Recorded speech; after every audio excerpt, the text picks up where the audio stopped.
Olá, tudo bem? Sejam todos bem-vindos a mais um Em Cristo, sempre conectados. Canal da Igreja Presbiteriana Filadélfia de Blumenau. Meu nome é Márcio, eu sou pastor da igreja. Estou muito feliz por mais esse tempo com você. Fique à vontade, inclusive, para utilizar esse material para devocional ou mesmo para compartilhar via Facebook, via WhatsApp. Fique à vontade. Se você também desejar, se inscreva no nosso canal e não perca nenhum dos vídeos que temos postado na nossa página. Eu quero compartilhar com vocês hoje um trecho de Tito, capítulo 2, dos versos 1 a 10. Faço a leitura na versão NVI. Você, porém, fale o que está de acordo com a sã doutrina. Ensine os homens mais velhos a serem moderados, dignos de respeito, sensatos e sadios na fé, no amor e na perseverança. Semelhantemente, ensine as mulheres mais velhas a serem reverentes na sua maneira de viver, e não serem caluniadoras, nem escravizadas a muito vinho, mas a serem capazes de ensinar o que é bom. Assim poderão orientar as mulheres mais jovens a amarem seus maridos e seus filhos, a serem prudentes e puras, a estarem ocupadas em casa e a serem bondosas e sujeitas a seus maridos, a fim de que a palavra de Deus não seja difamada. Da mesma maneira, encorajem os jovens a serem prudentes. Em tudo, seja você mesmo um exemplo para eles, fazendo boas obras. Em seu ensino, mostre integridade e seriedade. Use linguagem sadia, contra a qual nada se possa dizer, para que aqueles que se opõem a você fiquem envergonhados por não poderem falar mal de nós. Ensine os escravos a se submeterem em tudo a seus senhores e procurarem agradá-los, a não serem respondões e a não roubá-los, mas a mostrarem que são inteiramente dignos de confiança, para que assim tornem atraente em tudo o ensino de Deus, nosso Salvador. Até aqui. Vamos orar então. Deus e Pai Todo-Poderoso, em nome de Cristo, muito obrigado pela Tua palavra, que o Teu Espírito Santo transforme o nosso coração, porque estamos diante, sim, da vontade do Senhor, que o ensino do Senhor, então, nos faça conhecer os Teus caminhos, a transbordar vida, que a gente aprenda a caminhar com o Senhor e fazer o Senhor conhecido entre aqueles que nos rodeiam, Pai. Muito obrigado por tudo. Desde já pedimos pelas famílias representadas que nos assistem nesse momento, que o Senhor os abençoe hoje e sempre. É o que oramos em nome de Cristo Jesus. Amém. O apóstolo Paulo, que é quem escreve essa carta a Tito, eu creio que ele vai definir o que é uma vida plena, o que é transbordar vida, que, afinal de contas, não apenas naquele contexto, mas eu creio que eu e você também desejamos ter uma vida plena, não é verdade? Uma vida que faça sentido, uma vida que transborde vida, uma vida que transborde felicidade, esperança, a vida que, aliás, nós só encontramos em Cristo. Mas nós vamos trabalhar um pouco mais essa questão hoje. Então, a tarefa de Tito era silenciar falsos mestres. Se você der uma olhada na carta desde o início, você vai ver que no primeiro capítulo, no verso 11, Paulo diz assim, olha, você, porém, fale o que está de acordo com a sã doutrina.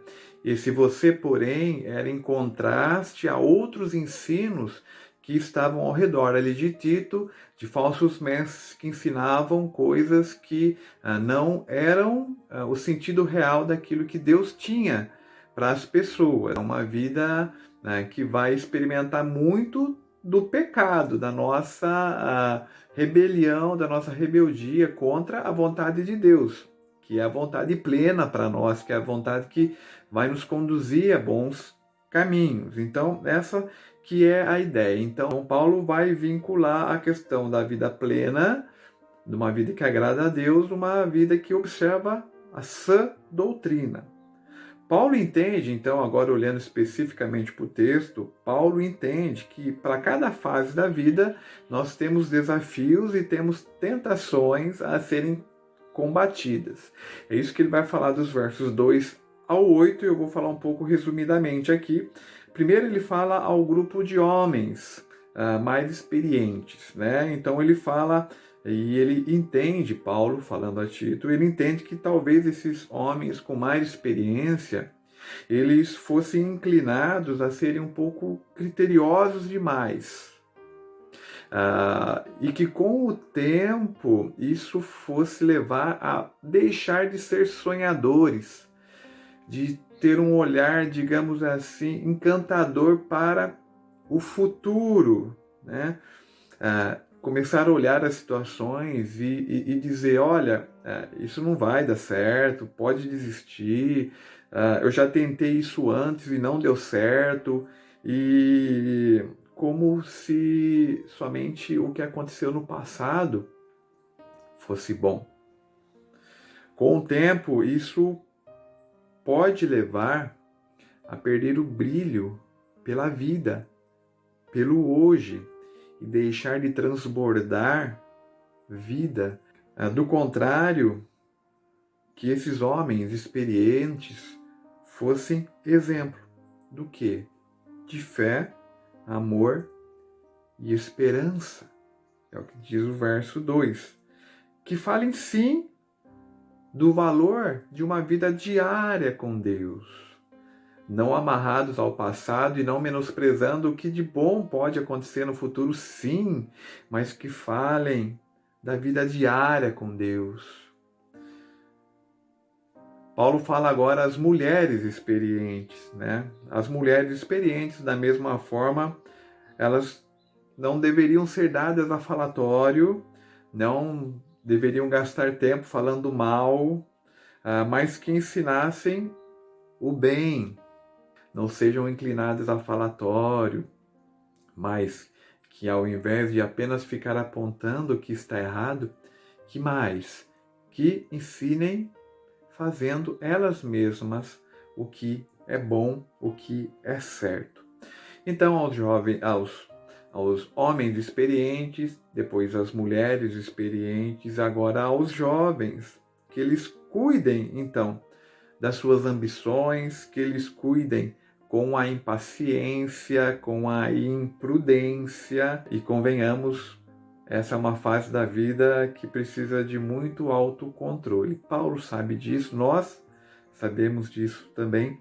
Então que os jovens que aprendam a valorizar os mais experientes, que aprendam a caminhar com aqueles que têm mais experiência de vida e que não se achem donos da verdade, mas que deem ouvidos àqueles que têm muito mais vivência que eles, que valorizem, por exemplo, a própria família. Em resumo, homens e mulheres mais velhos sejam exemplo para os mais jovens.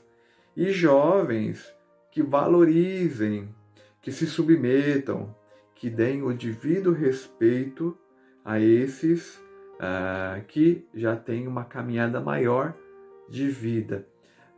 Nas entrelinhas, eu creio que Paulo está dizendo que isto é vida plena, que isto é o bom caminho de Deus. Você quer um exemplo de como isso é desafiador? Pense na situação de grande parte dos idosos. Os idosos muitas vezes, infelizmente, são vistos como um problema.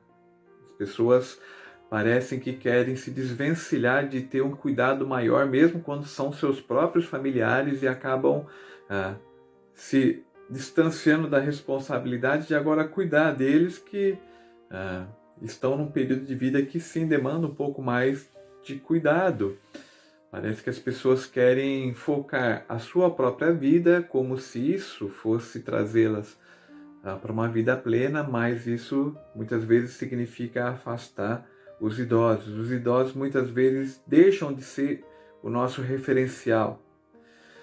A gente nada mais está fazendo do que, além de desprezar a vida ou se afastar de pessoas que por tantos anos cuidaram de nós, mas nós estamos desprezando o próprio valor da experiência que eles têm.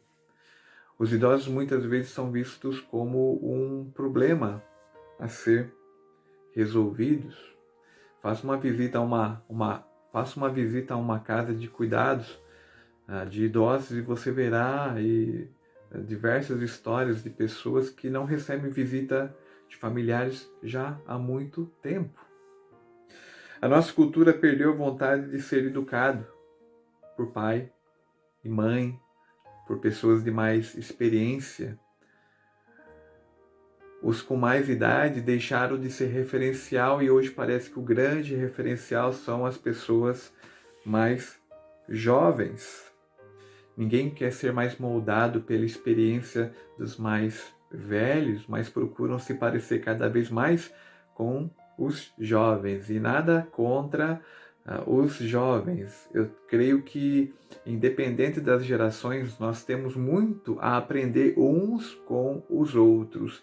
Porém, o que nós não devemos é desconsiderar a importância de quem tem muito mais experiência do que nós. E normalmente isso tem acontecido. As pessoas querem ser cada dia mais parecido com as novas gerações e se querem ver livre ou deixar de canto aqueles que têm uma experiência muito maior do que nós. Quer um outro exemplo de como nós temos mudado os nossos referenciais e isso infelizmente tem feito com que a gente não experimente uma vida plena, é a questão da vida doméstica, da vida do lar. Hoje as pessoas entendem que trabalho é só o que é realizado fora de casa. É certo que nós precisamos suprir as necessidades de casa, precisamos ter um emprego, precisamos atender as necessidades da nossa família, porém não podemos desprezar o convívio de casa.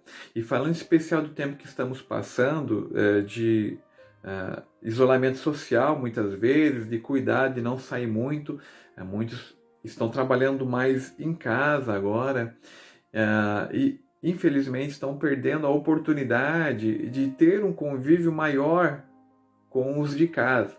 A tensão parece que tem sido tão grande por estarem mais tempo juntos que essa semana mesmo eu ouvi de uma profissional da educação que disse: olha, os casos de violência doméstica têm aumentado. Percebe? Por mais difícil que seja esse tempo que estamos passando, mas é uma rica oportunidade da gente redescobrir o valor de estar mais juntos em casa. E aqui, mais uma vez, entendemos que é preciso suprir as necessidades tendo a nossa renda, o trabalho que acontece fora de casa. Porém, perceba a oportunidade que Deus está dando a muitos de nós de redescobrir o valor do lar, de estar junto com a família, estar mais tempo com a família, de poder gerenciar um pouco melhor as coisas e sim acompanhar melhor o crescimento dos filhos. Eu mesmo conheço profissionais, empresários que foram levados a trabalhar mais tempo em casa e que agora estão vendo os filhos crescer, coisa que há algum tempo já não percebiam mais. É o meu caso também, estou trabalhando mais tempo em casa e compartilho com a minha esposa, né? Falo, poxa, que bom é poder ver as nossas crianças crescendo, a gente estando mais próximo. A questão é que isso são aspectos muitas vezes desprezados e colocados de canto, e a tendência é a gente não desfrutar de uma plenitude de vida, como é o caso que eu comentei há pouco, da questão da violência doméstica que tem aumentado porque as pessoas estão mais juntas dentro de casa. Nós devemos ser contraculturais quando o Evangelho se opõe à cultura. E como Paulo disse a Tito e diz a nós, em tudo seja você mesmo um exemplo para eles, fazendo boas obras. É o verso 7 desse capítulo 2. Seja você exemplo, começando pelos de casa, mas também para os de fora. Por fim, um conselho então aos escravos, ou, no nosso tempo, aos empregados. Os versos 9 e 10 eu quero reler, diz assim: se submetam em tudo a seus senhores e a procurarem agradá-los, a não serem respondões e a não roubá-los, mas a mostrarem que são inteiramente dignos de confiança, para que assim tornem atraente em tudo o ensino de Deus, nosso Salvador. Ou seja, avalie então seu comportamento no local de trabalho. Pergunte para você mesmo: será que eu faço apenas o mínimo do que é exigido para mim? Pergunte-se também: será que eu tomo a iniciativa não só para fazer o mínimo, mas para de fato abençoar os meus patrões? Uma coisa é você fazer apenas o que lhe é exigido. Outra, bem diferente, é você ir muito além disso e ver você como uma ferramenta de bênção de Deus na vida dos seus patrões, da tua empresa. Você vai fazer muito mais e vai encontrar muito mais propósito naquilo que você faz diariamente. Autocontrole e submissão são tão contra a cultura hoje quanto foram no tempo de Paulo e Tito, e foram sempre desde a época de Adão e Eva, quando eles decidiram agir de acordo com os próprios impulsos e comeram o fruto que Deus ordenou para que não comessem. Por isso, irmãos, que nós não podemos nos deixar levar pelo que nos rodeia, pelo padrão cultural que vivemos. É muito mais, nós precisamos caminhar contra a maré e apresentar Deus, nosso Salvador, a cultura que vivemos. Não ser moldado pela cultura, mas fazer a cultura, fazer as pessoas ao nosso redor se transformarem, porque nós mesmos fomos transformados. Compartilhar o Evangelho enquanto compartilhamos da nossa nova vida em Cristo.